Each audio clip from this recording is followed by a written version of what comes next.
Tidak banyak yang hadir secara onsite di tempat ini. Hampir 20 orang saja bersama semua rekan-rekan yang melayani Tuhan. Karena lagi hujan deras, saudara. Nah, tapi kita tetap bersyukur bahwa sesungguhnya sekalipun di luar sana, saya tidak tahu di Batam, di Taman Surya, tapi seharusnya ya sebagian besar Jakarta lagi diguyur hujan yang cukup deras di malam yang indah ini. Tapi kita mau belajar tetap bersyukur bahwa sesungguhnya sekalipun ada hujan, kita tetap bisa menyembah Tuhan dengan baik.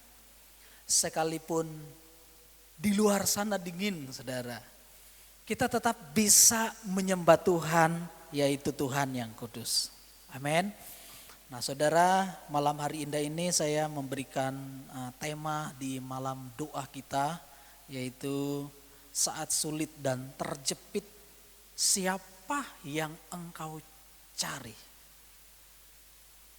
Jadi, di saat saya dan saudara sulit dan terjepit, siapa sih yang kita cari lebih dahulu? Ada begitu banyak orang cara menghadapi situasi atau kondisi ketika dalam sebuah kesulitan. Ketika dalam sebuah masalah yang besar, ada yang panik, ada yang tidak bisa berbuat apa-apa, ada yang mungkin cuma bisa menangis, ada yang bisa berteriak, ada yang langsung frustrasi dan sebagainya. Tapi kita mau belajar bersama-sama dengan saya malam hari indah ini, kita mau belajar kepada seorang raja, seorang tokoh Alkitab yang memberikan sebuah contoh dan teladan. Pada saat sulit dan terjepit, apa sih yang dia lakukan? Saudara, saya coba taruh mainan ini, saudara. Saya lupa namanya apa ya, belum ya, balik lagi. Selama saya hidup, saya baru sekali, saudara, balikin ke tema, saudara, ada permainan yang warna-warni itu. Nah, sekali saya berhasil membuat warnanya tuh sama. Tapi beberapa waktu lalu saya coba gak berhasil gitu ya. Kebetulan anak saya pernah beli itu, gak berhasil, saudara. Betapa rumitnya, saking rumitnya, udahlah saya biarin aja. Malah saya masih makin bikin kacau gitu ya. Udah putar sana putar sini gitu, gak bisa-bisa, saudara. Nah itu ketika hadapin hal yang seperti itu, hanya udahlah saya biarin. Toh itu hanya sebuah permainan. Tapi dalam Alkitab, saudara, ketika kita mengalami kesulitan, pasti ada hal-hal yang Tuhan mau kita belajar bersama-sama. Nah selanjutnya, saudara. Nah karena saya salah satu penggemar bola ya. Jadi saya ingat ini pada Piala Liga Champions itu pada, kalau tidak salah tahun 2016 ke 17 apa 17 ke 18. Biasanya untuk lolos ke fase berikutnya, ini kalau tidak salah di perempat final ya, sekalipun malam akhirnya saya nonton karena ini seru, pertandingan antara Barcelona dan Paris Saint-Germain. Ada pendukung Paris Saint-Germain sini? Saya pendukung berat Barcelona. Ya, Pak Fendi mau ke Barcelona gitu ya. Nah saudara, di leg pertama, saudara, Paris Saint-Germain itu mengalahkan Barcelona dengan skor 4-0. Dan biasanya menurut para komentator yang pintar memberikan komentar, biasanya sebuah tim sepak bola yang sudah dikalahkan di leg pertama sampai 4-0 sangat sulit untuk melaju ke babak selanjutnya. Atau di pertandingan leg kedua pasti tidak bisa menang, saudara. Karena harus mengejar minimalnya 5 gol. Nah pada saat itu, di tahun-tahun itu adalah masa-masa jayanya Trisula yang terkenal di Camp Nou. Yaitu Messi, Neymar dan Suarez. Jadi pada pertandingan kedua itu dilakukanlah di Camp Nou, di kandangnya Barcelona. Dan singkat cerita, saudara, karena ada Trisulah mematikan katanya pada saat itu, yang saat ini mereka sudah sudah bubar ya, striker tajam ya pada saat itu. Dan benar saja pelatihnya itu ketika mereka kalah 4-0, wah fansnya itu mencemooh. Wah katanya pemain hebat kalah, dipermalukan dan sebagainya. Mereka pergi dengan gagah, pulang dengan kepala tertunduk saking malunya gitu ya. Tapi mereka berkomitmen, ya di masa sulit kita ditekan media, pelatih dan sebagainya. Tapi mereka punya komitmen, tunggu di kandang kami. Dan benar ketika leg kedua dilaksanakan di kandangnya Barcelona. Barcelona itu, apalagi salah satu pemain PSG itu, kalau saya ingat benar Edison Cavani itu bikin 1 gol di kandangnya dia. Wah ini udah makin seru. Tapi bersyukur ada yang namanya Sergio Roberto. Itu penyelamat di menit-menit terakhir. Dan akhirnya mereka memenangkan pertandingan itu dengan skor setengah lusin gol. Itulah yang menyebabkan Barcelona bisa masuk ke langkah selanjutnya. Kenapa bisa seperti itu? Ada orang-orang yang dipercayakan, ada pemain-pemain hebat yang dianggap bisa menyelamatkan tim. Salah satunya adalah Lionel Messi. Sampai hari ini orang selalu memberikan julukan The Messiah, si penyelamat tim. Jadi di mana-mana dia memberikan sebuah kontribusi yang terbaik buat timnya. Tapi kita tahu bahwa itulah terbatas. Sehebat-hebatnya dia sebagai pemain Barcelona, akhirnya juga ya dia dijual ke PSG yang lawan yang pernah dia kalahkan pada waktu itu dengan skor 6-1. Nah, saudara, kenapa saya cerita ini, saudara? Karena Barcelona pada waktu itu menjadi orang yang sekelompok pemain sepak bola yang sangat ditakuti di benua biru. Asal ada tim ketemu mereka, ketakutan, pasti habis dilibas. Kenapa? Ada pribadi-pribadi yang hebat bermain. Ada sosok-sosok seperti Lionel Messi yang bisa menjadi penyelamat tim. Ada Neymar yang bisa menyelamatkan tim katanya. Ada Suarez yang bisa menyelamatkan tim. Sehingga beberapa tahun di masa Trisulah mematikan ini bersama-sama, mereka meraup banyak sekali keuntungan dan banyak trofi yang mereka menangkan. Tapi saya mau cerita ini kenapa, saudara? Ada manusia, ada pribadi-pribadi yang punya komitmen tinggi yang menjadi penyelamat tim. Tapi sebagai orang yang percaya, kita punya Yesus yang selalu bisa menyelamatkan kita dari masa-masa kesulitan. Amin. Dia bukan cuma menyelamatkan dari satu kesulitan, tapi dia bisa membawa kita keluar dari berbagai macam kesulitan. Dia tidak butuh orang lain, tapi dia bisa hadir dan menyelamatkan saya dan kita semua. Amin. Di saat kita sulit dan terjepit, siapa yang kita cari? 2 Tawarik pasal yang ke-20. Saya akan baca dengan cepat beberapa ayat buat kita semua. Saya akan baca mulai di dalam nama Tuhan Yesus Kristus. Setelah itu Bani Moab dan Bani Amon datang berperang melawan Yosafat bersama-sama sepasukan orang Meunim. Datanglah orang-orang memberitahukan kepada Yosafat, suatu laskar yang besar datang dari seberang laut Asin, dari Edom menyerang tuanku. Sekarang mereka ada di Hazezon Tamar, yakni En-Gedi. Yosafat menjadi takut, lalu mengambil keputusan untuk mencari Tuhan. Ia menyerukan kepada seluruh Yehuda supaya berpuasa. Ketika 3 bangsa, 3 kumpulan sepasukan yang laskar yang sangat banyak itu bersekutu, bersepakat menyerang orang Yehuda. Dan kabar itu sampai kepada Yosafat. Apa yang Yosafat alamin sebagai manusia, sekalipun dia seorang raja, takut melanda hidupnya. Takut itu menghampiri hidupnya. Tapi yang dia lakukan adalah bukan cuma diam dalam ketakutan itu. Yosafat menjadi takut lalu mengambil sebuah keputusan untuk mencari Tuhan. Ia menyerukan kepada seluruh Yehuda supaya berpuasa. Ayat selanjutnya, ayat yang keempat. Dan Yehuda berkumpul untuk meminta pertolongan pada Tuhan. Mereka datang dari semua kota di Yehuda untuk mencari Tuhan. Semua saudara. Lalu Yosafat berdiri di tengah-tengah jemaah Yehuda dan Yerusalem di rumah Tuhan, di muka pelataran yang baru dan berkata, "Ya Tuhan, Allah nenek moyang kami, bukankah Engkau Allah di dalam surga? Bukankah Engkau memerintah atas segala kerajaan dan bangsa? Kuasa dan keperkasaan ada di tangan-Mu, sehingga tidak ada orang yang dapat bertahan melawan Engkau." Ayat yang ke-13. Sementara itu seluruh Yehuda berdiri di hadapan Tuhan, juga segenap keluarga, mereka dari istri dan anak-anak mereka.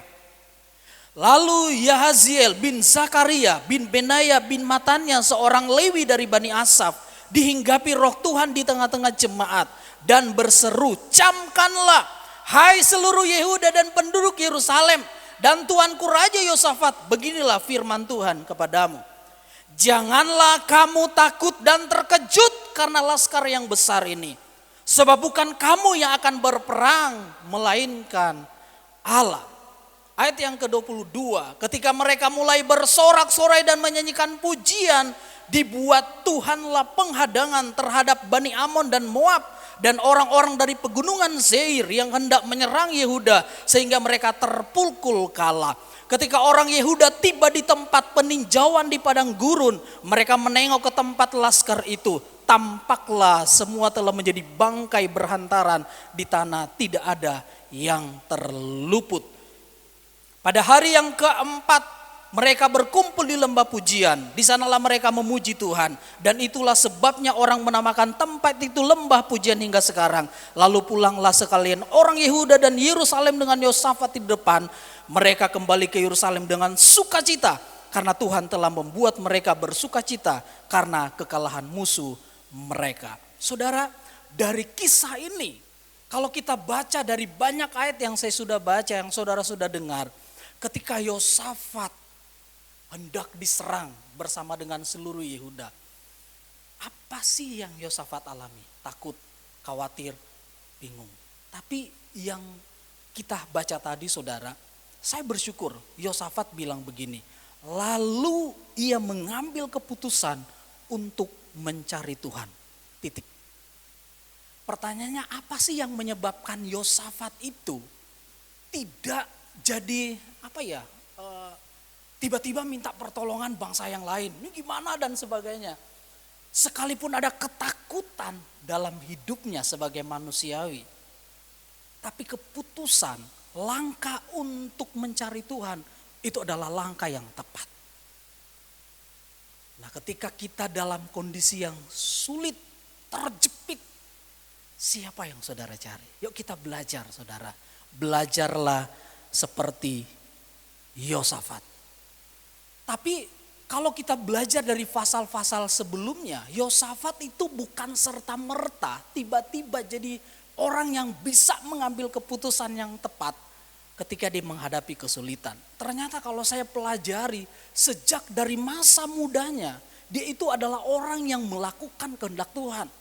Dia meneladani Daud. Apa yang Tuhan firmankan dia lakukan. Kalau kita baca pada pasal sebelumnya, ada banyak pahlawan-pahlawan gagah perkasa yang dia punyai. Mereka bukan cuma membawahi puluhan ribu, tapi ratusan ribu tentara yang kuat dalam berperang.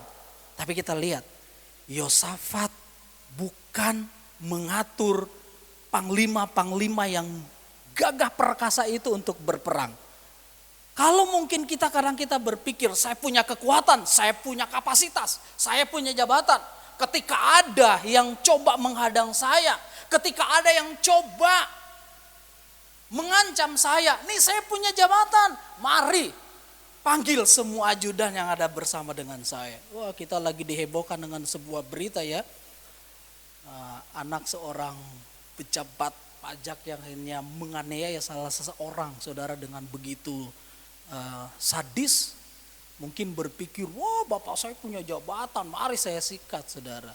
Setelah ditangkap polisi minta-minta maaf, minta-minta ampun dan sebagainya. Itulah pada kenyataan. Terkadang karena kita ngerasa kita pintar, kita hebat, kita punya backingan, kita punya segalanya. Ketika kita dalam kondisi yang sulit terjepit, kita pakai semua yang kita punya. Tapi Yosafat memberikan contoh, sekalipun dia punya banyak panglima, di bawah panglima-panglima itu ada ribuan tentara yang terlatih dalam berperang. Dia nggak bilang begini, hitung pasukanmu, bikin strategi, bukan itu yang dia lakukan. Kalau kita baca seluruh dari pasal yang ke-20 ini, cuman saudara beberapa hal yang saya ingin sampaikan buat kita dengan singkat. Saya nggak mau sampaikan banyak firman. Dalam kondisi yang sulit dan terjepit, Yosafat mencari Tuhan. Apa sih yang membuat Yosafat itu mau mencari Tuhan? Slide yang terakhir. Kenapa? Karena Yosafat memiliki hati yang selalu terarah pada Tuhan. Jadi dalam kondisi yang sulit apapun, hendaklah yang paling utama adalah mencari Tuhan. Bukan mengandalkan kekuatan kita, mengandalkan kepintaran kita. Yeremia pasal yang ke-17 berkata, terkutuk orang yang mengandalkan manusia, tapi diberkatilah orang yang mengandalkan Tuhan. Yosafat bukan justru mengatur prajurit yang terlatih dalam berperang untuk disiagakan. Tetapi dia justru mengangkat orang-orang untuk menyanyikan nyanyian syukur kepada Tuhan. Nah ini yang menarik saudara. Dia dikirimi oleh pasukan yang terlatih dalam berperang. Ada persekutuan daripada bangsa-bangsa untuk menyerang dia. Bukannya memperbaiki senjata perang. Tapi dia angkat penyanyi-penyanyi yang suka memuji menyembah Tuhan. Dia taruh itu di barisan terdepan peperangannya dia. Bukan senjata buatan tangan manusia. Tapi dia taruh orang-orang yang suka memuji menyembah Tuhan sebagai barisan terdepan dalam medan peperangannya dia. Ini yang menarik saudara. Siapa yang diangkat? Orang-orang yang menyanyikan pujian syukur pada Tuhan. Kalau kita punya masalah, kita punya pergumulan, ada hal yang mendesak hidup kita tidak nyaman. Jangan lupa nyanyikan pujian syukur buat Tuhan. Awal tahun kita dengar firman Tuhan ya, di ibadah ucapan syukur. Dalam mengucap syukur itu ada kuasa. Lihat Yosafat mengangkat dan menempatkan orang-orang yang suka menyembah Tuhan. Menyanyikan pujian syukur kepada Tuhan. Dan tiba-tiba Tuhan berperang bersama dengan mereka. Mereka yakin bahwa pertempuran adalah milik Tuhan sepenuhnya. Mereka yakin, Yosafat yakin bahwa medan pertempuran adalah Tuhan itu sendiri. Dan dia yakin sepenuhnya bahwa kemenangan pasti miliknya Tuhan. Kita dengar ayat yang saya bacakan tadi.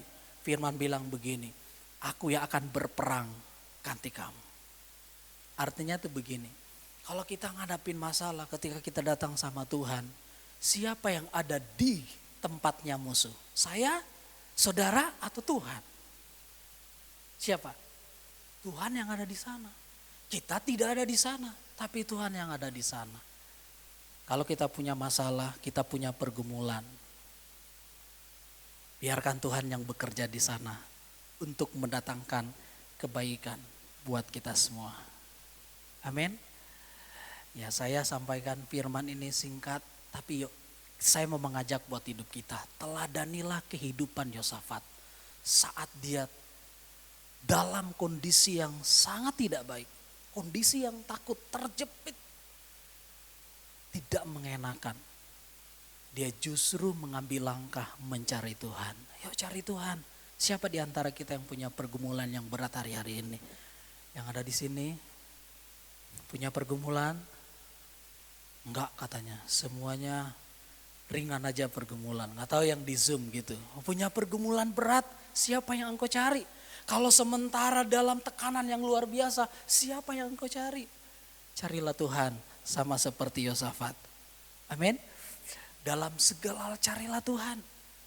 Tapi kita mesti ingat, kalau Februari kemarin kita sudah belajar tentang lebih baik lagi dalam kita membangun hubungan dengan Tuhan. Better relationship. Doa yang baik, doa yang berkuasa, doa yang luar biasa itu Bukan pas kita lihat datang di gereja orang nangis-nangis, itu tidak salah saudara. Oh doa yang kencang-kencang, wah itu hebat doanya, benar enggak saudara? Doa yang penuh dengan kuasa adalah doa yang lahir karena relasi yang dibangun dari hari ke hari, dari waktu ke waktu. Amin. Yuk dalam kondisi apapun, mari cari Tuhan yang paling utama itu. Jangan cari siapapun saudara. Manusia pasti akan menolong kita tapi terbatas. Tapi Tuhan tidak pernah terbatas menolong kita. Amin. Cari Tuhan, jangan lupa suka menyanyi. Jangan lupa suka menyembah, naikkan pujian, ucapan syukur kepada Tuhan. Dan Tuhan bilang begini, lihat aku akan bekerja.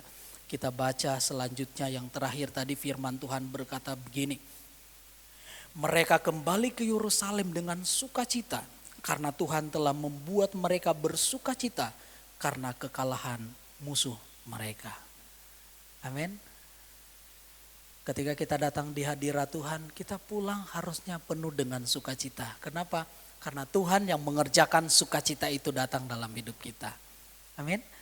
Ya kita mau menyembah Tuhan, saya undang pelayan pemusik. Ya kita naikkan ucapan syukur kita kepada Tuhan. Di saat engkau punya pergumulan, di saat engkau dalam masalah yang berat mungkin hari-hari ini. Jangan pernah salah mengambil keputusan. Keputusan yang paling benar kita belajar kepada Yosafat. Yosafat mencari Tuhan. Yosafat menjadi takut, itu adalah hal yang biasa. Kalau kita punya masalah dan sebagainya adalah hal yang manusia kalau kita takut. Tapi jangan sampai salah ngambil keputusan. Yosafat pun takut. Tapi dia tidak mengandalkan panglima-panglima perangnya yang gagah perkasa itu. Prajurit-prajurit yang ada di bawah komando panglima-panglima yang gagah perkasa.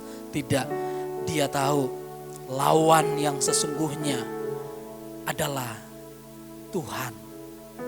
Lawan daripada musuh-musuh yang sesungguhnya bukanlah Yosafat dan Yehuda, tetapi Tuhan yang Yosafat sembah. Satu pribadi yaitu Tuhan Yesus Kristus, itu cukup buat saya dan saudara. Satu pribadi yaitu Tuhan Yesus Kristus, itu cukup buat Yosafat mengalahkan ribuan musuh. Kenapa itu bisa terjadi? Karena Yosafat ngambil keputusan datang bersujud di hadapan Tuhan. Mari kita bersyukur kepada Tuhan.